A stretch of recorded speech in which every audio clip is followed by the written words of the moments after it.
कहानी की शुरुआत एक अंतरिक्ष यान ऑर्बिटर 9 के अंदर होती है, जहां 20 साल की एक खूबसूरत लड़की हेलिना अकेले सफर कर रही है।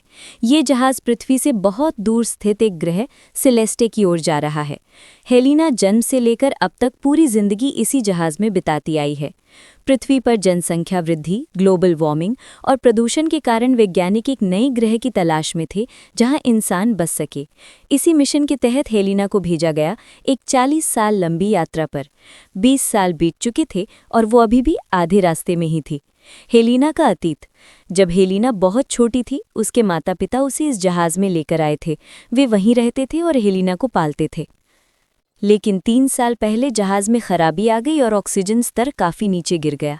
अगर तीनों साथ रहते तो ऑक्सीजन सिर्फ 1 साल चलती। इसलिए उसके माता पिता एक रात बिना कुछ कहे स्पेस में कूद गए ताकि हेलिना जिंदा रह सके।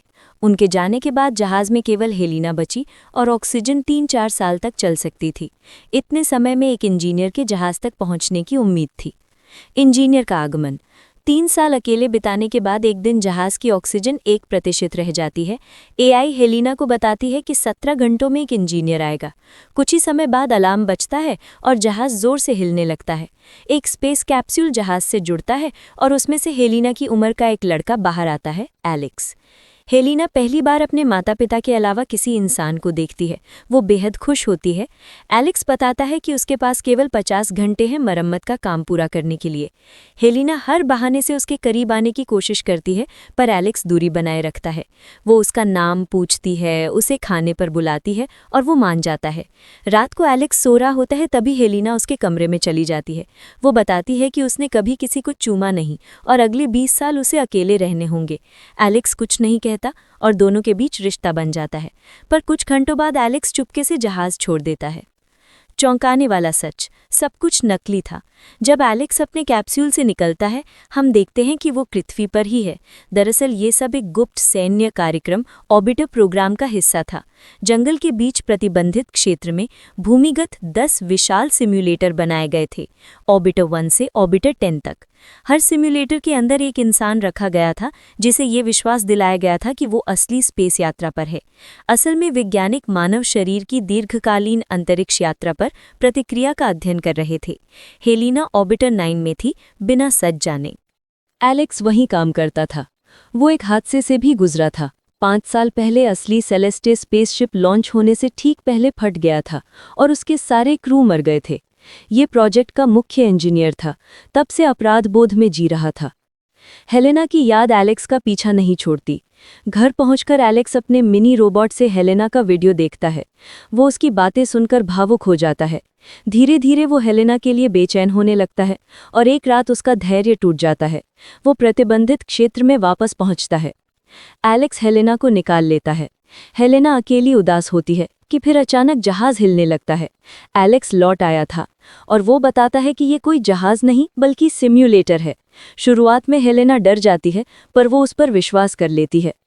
एलेक्स एक रोबोट को उसके स्थान पर जोड़ देता है ताकि एजेंसी को पता न चले और वो हेलेना को लेकर भाग निकलता है। हेलेना पहली बार सूरज की रोशनी देखती है। उसे छुपाकर एलेक्स उसे अपने घर ले जाता है। वो उसे बाहर की दुनिया, बारिश, सामान्य चीजें सब दिखाता है। हेलेना को पता चलता है कि वो क्लोन है। एक दिन एलेक्स की गैरमौजूदगी में हेलेना को एक गोपनीय रिपोर्ट मिलती है, जिससे पता चलता है कि वो क्लोन है। वो अपने असली माता पिता का पता निकालकर उनसे मिलने जाती है। वे बताते हैं कि भले वो क्लोन है, पर पूरी तरह इंसान है, कई मायनों में बेहतर भी। पर उसके पिता उसे बेहोश करने और एजेंसी को सौंपने की कोशिश करते हैं। उसकी माँ उसे बचाने में मदद करती है। एजेंसी का पीछा। एलेक्स और हेलेना साथ भागते हैं। वे अपनी मनोवैज्ञानिक डॉक्टर के पास मदद मांगने जाते हैं, लेकिन एजेंसी वहां पहुंच जाती है। डॉक्टर मारी जाती है और दोनों किसी तरह बच निकलते हैं। काफी पीछा करने के बाद एजेंसी उन्हें घेर लेती है। एक ऊंचे स्थान पर दोनों फंस जाते हैं। एलेक्स कूद जाता है, पर हेलेना कूदने से मना करती है और खुद को एजेंसी के हवाले कर देती है। एजेंसी एलेक्स पर गोली चलाती है, पर वो भाग निकलता है। हेलेना की हालत और एक बड़ा खुलासा। डॉक्टर एलेक्स को बताता है कि हेलेना की त्वचा सूरज की रोशनी बर्दाश्त नहीं कर सकती। वो सिम्युलेटर के कृत्रिम दबाव वाले वातावरण की आदी हो चुकी है। वो ज्यादा बाहर नहीं जी पाएगी। डॉक्टर ये भी बताता है हेलेना गर्भवती है। एजेंसी हेलेना को मारने वाली है। एजेंसी हेलेना को अब बेकार समझकर मारने का फैसला करती है। उसे जहर देने की तैयारी होती है। तभी एलेक्स मुख्य वैज्ञानिक से समझौता कर लेता है। अंत एक नई शुरुआत। एलेक्स अपने खून से लथपथ शरीर के साथ एजेंसी पहुंचता है। उसे हेलेना के सामने लाया जाता है। दोनों भावुक हो जाते हैं। एलेक्स वैज्ञानिक से कहता है कि वो हेलेना के साथ सिम्युलेटर के अंदर रहना चाहता है और हेलेना की जिंदगी बच सकती है क्योंकि वो 6 हफ्ते की गर्भवती है और एजेंसी पहली बार सिम्युलेटर में जन्म लेने वाले बच्चे का डेटा इकट्ठा कर सकती है। एजेंसी सौदा मान जाती है। हेलेना एक शर्त रखती है, उसकी बेटी थोड़ी बड़ी होने पर सिम्युलेटर से बाहर निकाली जाएगी। वैज्ञानिक मान जाता है। साल बीत जाते हैं। अंत में देखा जाता है कि हेलेना की बेटी बाहर निकलती है। यही फिल्म समाप्त होती है।